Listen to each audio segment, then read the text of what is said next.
She confessed, "I feel alive with him." I replied, "Then live without me."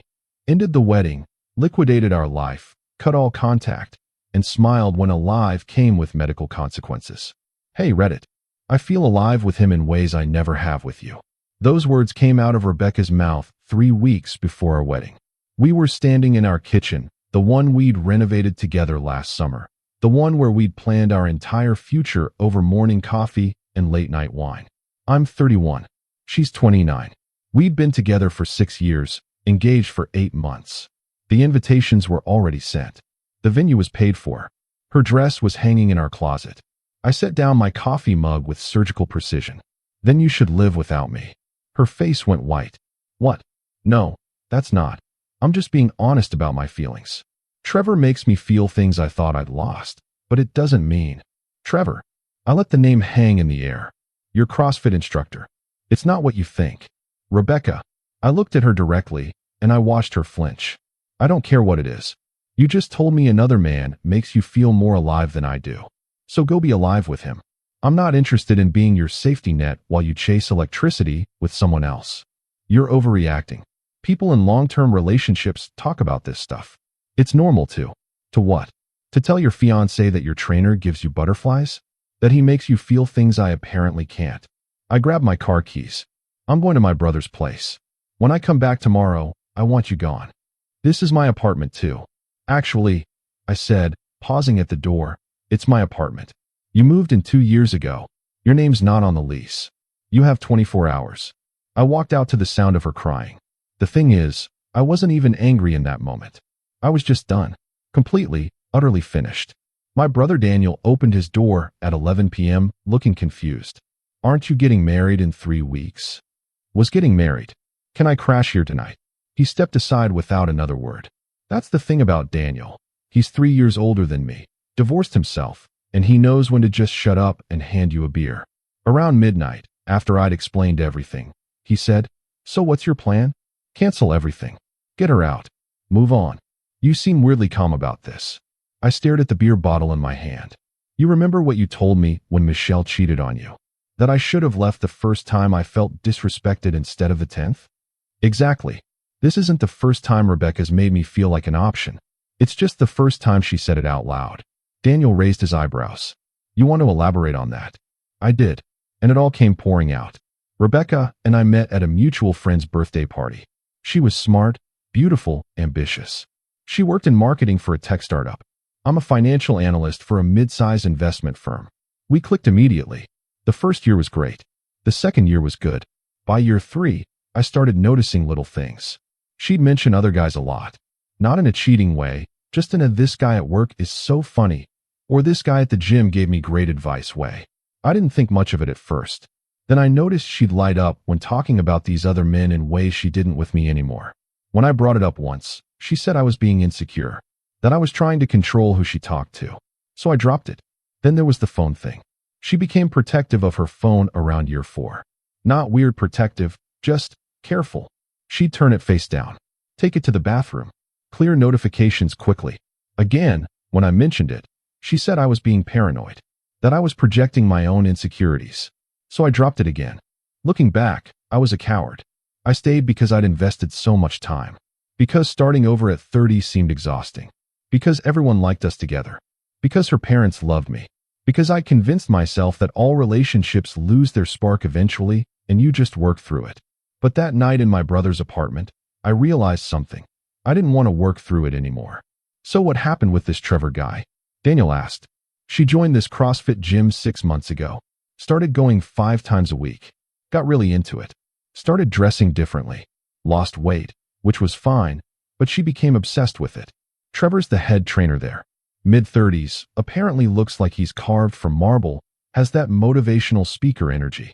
And she told you she feels alive with him. Her exact words were, 'I feel alive with him in ways I never have with you.' Like she'd been rehearsing it.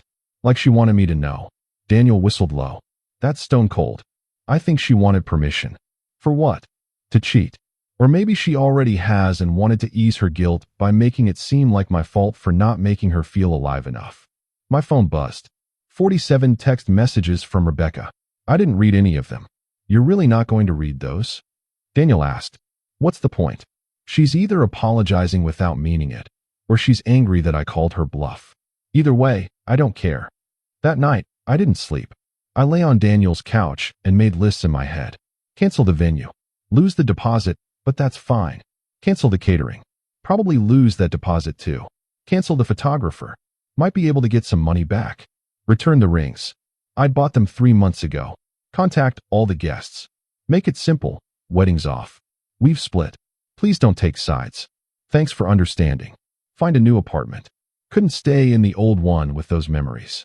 The next morning, I started making calls. The venue was surprisingly understanding. They'd had cancellations before. I lost the deposit, $5,000, but they wouldn't come after me for the full amount since I was canceling with 3 weeks' notice. The caterer was less understanding. I'd owe them 70% of the total cost. That was another $4,000 gone. The photographer was cool about it. She'd only keep the initial payment, $800, and wished me well. I sent a mass email to all the guests. I kept it brief. Due to unforeseen circumstances, Rebecca and I have ended our relationship. The wedding is canceled. We apologize for any inconvenience. Please know this was a mutual decision and we asked for privacy during this time. Thank you for your understanding. It wasn't mutual, but I didn't need to air our dirty laundry. By noon, I'd returned to the apartment. Rebecca was still there. I thought I told you to be gone, I said. She looked like she hadn't slept. Good. We need to talk about this. You can't just end 6 years over one conversation. I can and I did. Start packing. This is insane. I was trying to be honest with you about something I was struggling with. Couples are supposed to communicate. I laughed. Actually laughed. Rebecca, you didn't communicate. You told me another man makes you feel more alive than I do. That's not communication. That's disrespect dressed up as honesty. Trevor and I haven't even done anything. It's just feelings. I don't care if you've slept with him or just thought about it. The result is the same. You want him, not me. So go get him. I'm not stopping you. She started crying again. I don't want Trevor. I want you. I got confused. The endorphins from working out, the attention, it went to my head. But it doesn't mean anything.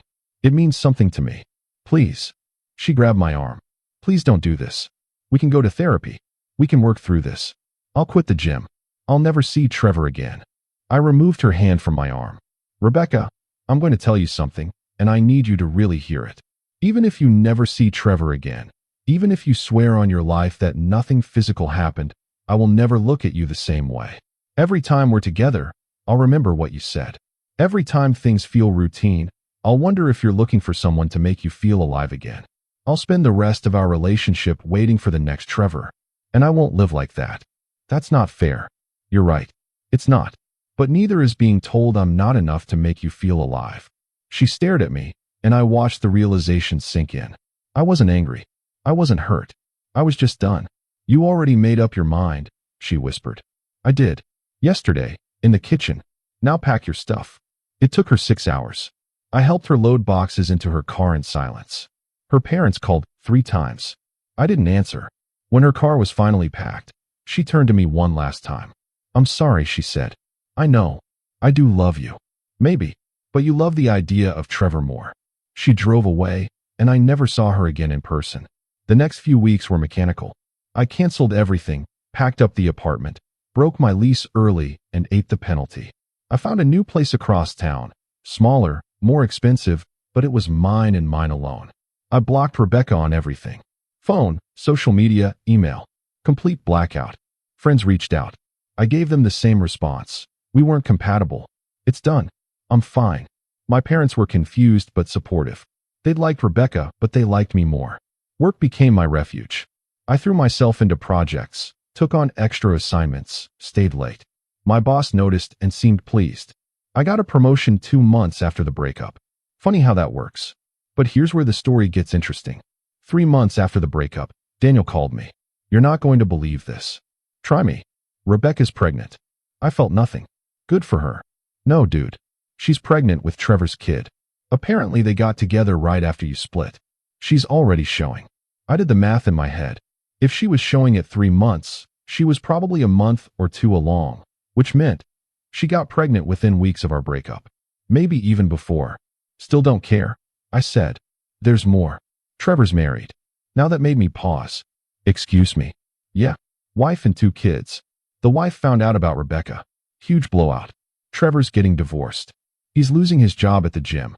Rebecca's apparently having a rough pregnancy, and he's not being supportive. I should have felt vindictive satisfaction. Instead, I just felt tired. How do you know all this? Mutual friends. It's a whole drama. People are picking sides. Some people think you're an asshole for dumping her right before the wedding. Some people think she got what she deserved. I don't care what people think. I know, but I thought you should know. Thanks, I guess. I hung up and went back to work. But a week later, something happened that I didn't expect. I got a call from an unknown number. Against my better judgment, I answered. Hello. It's me. Rebecca's voice. Shaky. Desperate. I should have hung up. But curiosity won. How did you get this number? I never deleted it. I needed to talk to you. We have nothing to talk about. I'm pregnant. I heard. Congratulations. Silence. Then, it's not Trevor's. My blood went cold. What? I'm 8 months pregnant. The baby is yours. I actually dropped my phone. When I picked it up, my hands were shaking. That's mathematically impossible. We haven't slept together in 9 months ago. Your birthday weekend. Remember? I did remember. We'd gone to that bed and breakfast in wine country. It had been one of the few good weekends we'd had in the year leading up to the breakup. You're lying. I'm not. I can send you the ultrasound. The dates match up perfectly. I'm due in 4 weeks. Why the hell are you telling me this now? 8 months later. Her voice cracked. Because I thought it was Trevor's. I thought. When we got together right after you left me, I thought the timeline worked. But it doesn't. The doctor confirmed it. The baby was conceived 9 months ago, not 7. It's yours. I sat down hard on my couch. This is insane. I know, and I'm sorry. I'm so sorry. I should have told you sooner. But I was confused and scared and… Where's Trevor? Gone. He left when I told him the baby wasn't his. He wanted nothing to do with me. Said I was crazy. His wife is divorcing him anyway, but he's completely out of my life. Good. Please, I need your help. I can't do this alone. I don't have anyone. My parents disowned me when they found out about Trevor. My friends don't want anything to do with me. I'm alone and scared and… You should have thought about that before you decided I wasn't enough to make you feel alive. I was wrong. I was so wrong. I threw away everything for a stupid fantasy, and now I'm paying for it. But this baby, this is your baby. Don't you want to know your own child? I close my eyes. Get a paternity test done after the baby's born. Send me the results. If it's mine, I'll pay child support. But that's all you're getting from me. That's it. You're just going to abandon your own kid. I'm not abandoning anyone. I'm saying I'll fulfill my legal obligations. But you and me? We're done. That ship didn't just sail, Rebecca. It sank. You torpedoed it yourself. Please. I hung up. Then I threw up. Because despite everything, despite the anger and the betrayal and the complete severing of that relationship, there might be a child. My child. I called Daniel immediately. I need a lawyer. Like yesterday. What happened? I told him everything. Holy shit, he said when I finished. What are you going to do? Exactly what I said. Paternity test first. If it's mine, I'll pay support. But I'm not getting back with her, and I'm not playing happy family. You know everyone's going to judge you for that. Let them. The lawyer I hired was a woman named Patricia Chun. Mid-40s, sharp as a knife, specialized in family law. I laid out the entire situation for her. First, she said, don't communicate with her anymore except through me. Second, don't sign anything. Third, wait for the paternity test. Fourth, if it's yours, we'll establish a custody arrangement and child support that protects both you and the child. I don't want custody. She raised an eyebrow. You don't want any relationship with your child? I want to be financially responsible. But I'm not going to pretend to be a family with someone who destroyed our relationship. If the kid wants to know me when they're older, fine. But I'm not doing the dad thing with Rebecca playing mom beside me. Patricia leaned back in her chair. That's going to be complicated. Courts favor parental involvement. Then make it uncomplicated. I'll pay whatever support is required. But I'm not going to custody hearings with her. I'm not doing shared holidays. I'm not going to birthday parties where we pretend everything's fine. You might not have a choice. Then I'll deal with that when the time comes. But right now, I need to protect myself legally. She nodded. I can do that. For weeks later, Rebecca had the baby. A girl. 7 pounds. Healthy. 10 fingers. 10 toes. I know because Patricia received the hospital records. 2 weeks after that, the paternity test results came back. 99.9% probability that I was the father. I sat in Patricia's office staring at the paper. There it was, black and white. Scientific proof that I had a daughter I'd never met with a woman I never wanted to see again. So what now? I asked. Now we establish child support and custody arrangements. I told you. I know what you told me. But the court's going to want you involved. They're going to ask why you don't want custody or visitation. Because her mother tried to pass her off as another man's child. Because her mother told me I didn't make her feel alive. Because her mother destroyed any possibility of us being a family before this child was even born. Patricia softened slightly. Look, I get it. You're hurt and angry. But that little girl didn't do anything wrong. I know that. So maybe consider this from her perspective. She didn't ask to be born into this mess. She's going to grow up with questions. Don't you want to be there to answer them? I rubbed my face. I don't know what I want. I just know I can't look at Rebecca without feeling sick. Then don't look at Rebecca. Look at your daughter. That stopped me cold. My daughter. I had a daughter. The reality of it hit me like a truck. Somewhere in this city was a 2-week-old baby girl who had half my DNA, who would grow up with questions about why her parents weren't together, who might grow up thinking I didn't want her. Can I meet her? Without Rebecca? Patricia smiled. I can arrange that. 2 days later, I found myself in Patricia's office with a social worker present. Rebecca brought the baby in a carrier. She looked terrible, exhausted, hollow-eyed, like she'd aged 10 years in 9 months. We didn't speak. The social worker took the carrier from Rebecca and brought the baby to me in a separate room. I looked down at this tiny human, wrapped in a pink blanket, fast asleep. She had dark hair like me, a little button nose, tiny perfect fingers curled into fists. Something in my chest cracked open. This was my daughter. Can I hold her? I asked the social worker. Of course. She showed me how to support the head. I lifted this impossibly light little person into my arms, and she stirred slightly, but didn't wake. I stood there for 20 minutes, just holding her, just looking at her, just trying to process that this was real. What's her name? I finally asked. The social worker checked her notes. Rebecca named her Sophia. Sophia. It was a pretty name. Hi, Sophia, I whispered. I'm your dad. And I'm sorry. I'm sorry you got born into this mess. I'm sorry your mom and I can't stand each other. I'm sorry I don't know how to be a father. But I'm going to try. I promise you that. I'm going to try. She yawned in her sleep, and despite everything, I smiled. When I gave her back to the social worker, I asked Patricia, what are my options? You can pursue partial custody. Start with supervised visits. Work your way up to weekends. Eventually have her part-time. And Rebecca? She'll have primary custody unless we can prove she's unfit. Is she unfit? Not by legal standards. She's a single mother struggling financially and emotionally, but that doesn't make her unfit. I nodded slowly. Set up supervised visits. Once a week to start. I want to know my daughter. But I want nothing to do with Rebecca beyond coordinating care. I can make that work.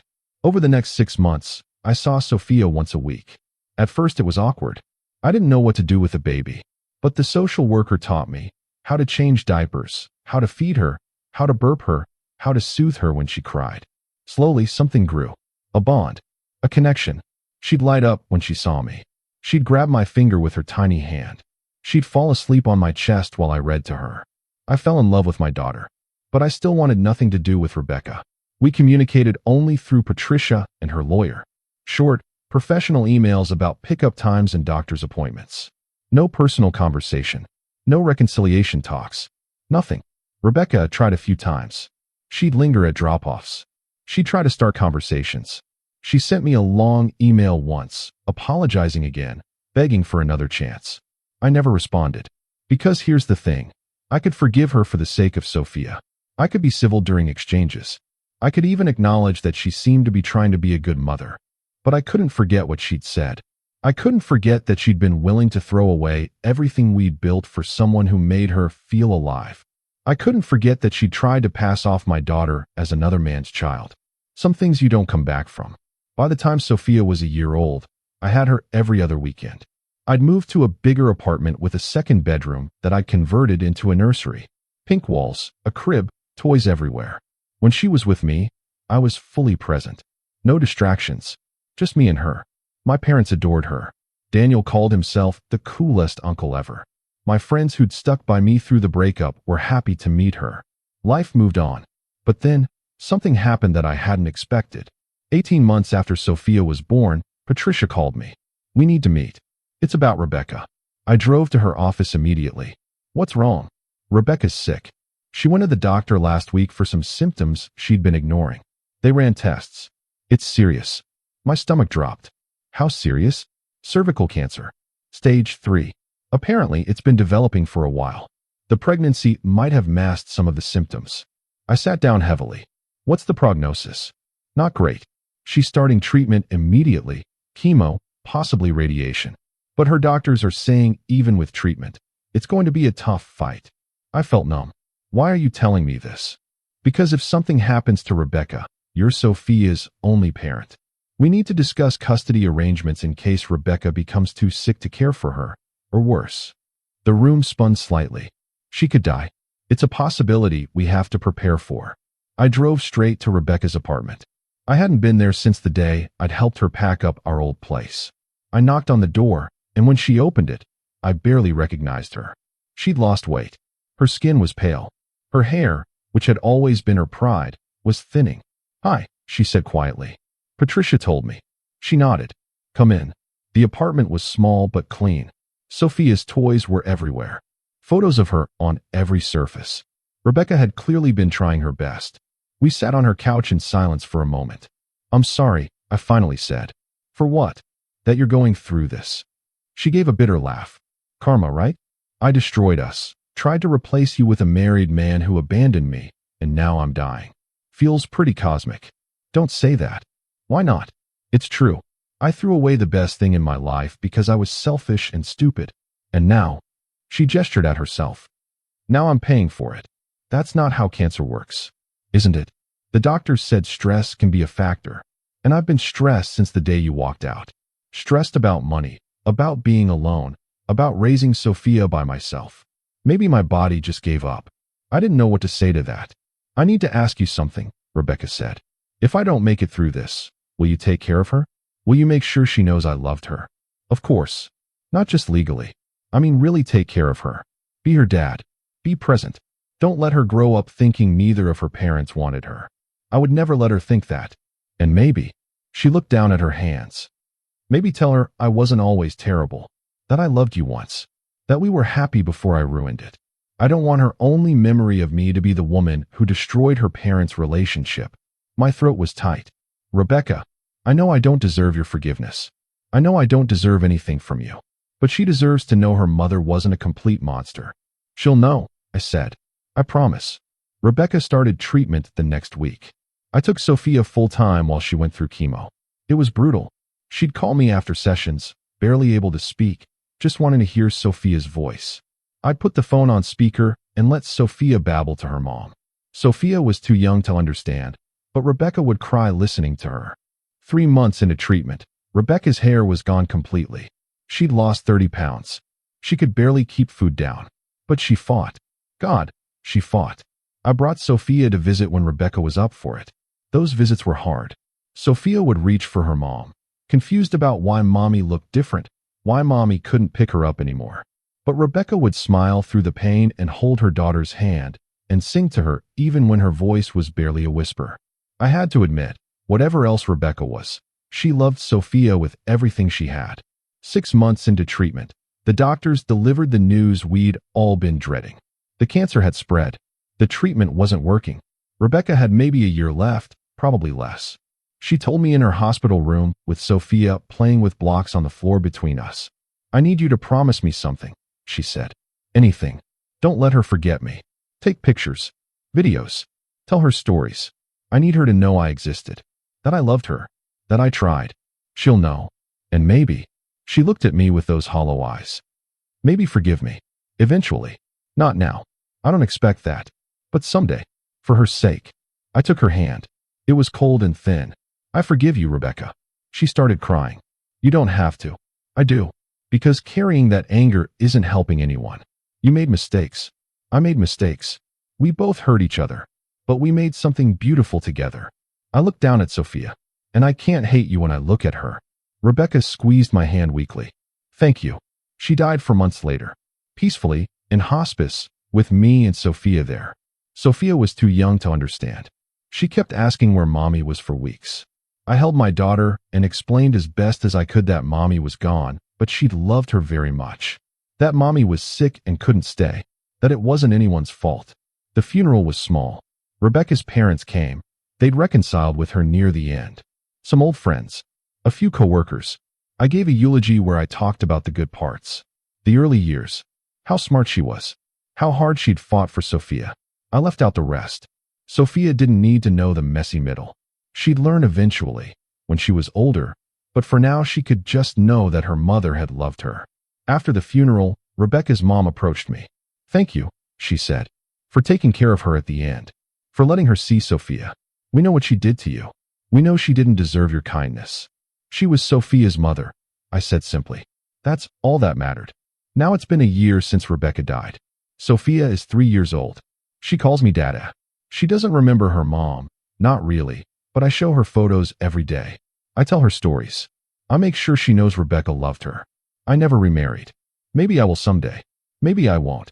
For now, I'm focused on raising my daughter, on being the parent she deserves, on making sure she grows up knowing she's loved and wanted and valued.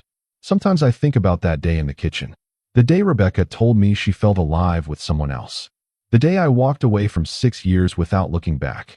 People ask if I regret it, if I wish I'd tried harder, if I blame myself for what happened. The answer is no, because staying would have been worse. Living with someone who saw me as a backup plan while she chased butterflies with someone else would have destroyed me slowly. Walking away destroyed us quickly, but at least I got to rebuild on my own terms. Did I smile when Rebecca got sick? No, that's too cruel, even for me. But did I feel a grim satisfaction when Trevor abandoned her? When she lost everything she'd chosen over me? Maybe. A little. Is that wrong? Probably. But I'm human, and humans aren't perfect. We're complicated and messy, and sometimes we feel things we're not proud of. The title of this story makes it sound like I celebrated her suffering. I didn't. But I also didn't cry for her until the very end. I felt sorry for Sophia, who lost her mother. I felt sorry for the woman who'd once made me happy before everything fell apart. But I didn't cry for the woman who told me I didn't make her feel alive. That woman got exactly what she asked for, a life without me. Sophia's asleep in her room right now. Pink nightlight glowing. Stuffed animals arranged around her pillow exactly how she likes them. I check on her every night before bed. Tomorrow we're going to the park. Then lunch at her favorite place. Then home for afternoon cartoons, and probably way too much ice cream. It's not the life I planned. It's not the family I imagined when I proposed to Rebecca all those years ago. But it's my life. It's our life, mine and Sophia's. And unlike Rebecca, I don't need anyone else to make me feel alive. I just need my daughter's laugh. Her tiny hand in mine. Her voice calling Dada when I pick her up from daycare. That's enough. That's more than enough. That's everything.